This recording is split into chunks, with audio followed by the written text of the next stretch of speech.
If it feels like it's always election season, you're not really wrong. So looking to 2024, what are you seeing? These are the people that are going to actually determine what the election in 2024 looks like. Just the image of the two leaders together stirred up talk of a potential 2024 matchup. Talk about the next presidential election is already underway, and that's because American presidential candidates campaign longer than candidates in most other countries. For example, former Congressman John Delaney announced his bid for the 2020 presidential election on July 28, 2017, 1,194 days before Election Day.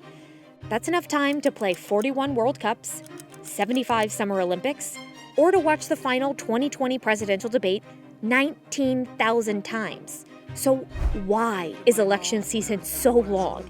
In part, because it can be, according to Hannah McCarthy, the host of the Civics 101 podcast. The clearest answer here is that the American election system goes on and on and on because we don't have a law limiting how long the election season goes. Unlike so many other countries in the world, the FEC does not say we must start now and stop here. In Mexico, by law, candidates have 150 days to get through party nominations and the general election.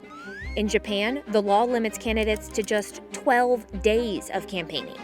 And Canada had its longest election cycle in 2015, 78 days.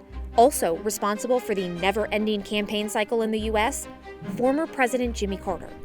He started campaigning for the 1976 election in early 1975, crisscrossing Iowa nearly a year before the state's caucuses. His popularity grew there and eventually launched him into the White House. That start early strategy caught on.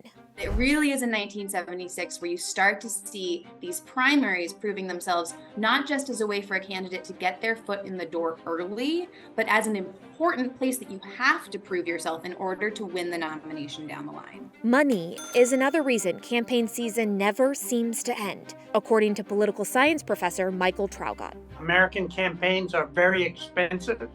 The candidates need a lot of time to raise as much money as they can. Presidential candidates and political groups spent a total of $5.7 billion on the 2020 election. But that doesn't always pay off with voters. The year-round cycle wears them out. In a 2016 Pew Research survey, 59% of Americans said they were worn out of election coverage. But don't expect the nonstop campaigning to slow down anytime soon. This is the system that we have had and will continue to have for quite far into the future. That means presidential races may continue to feel like ultramarathons. Stephanie Liebergen, Newsy, Washington.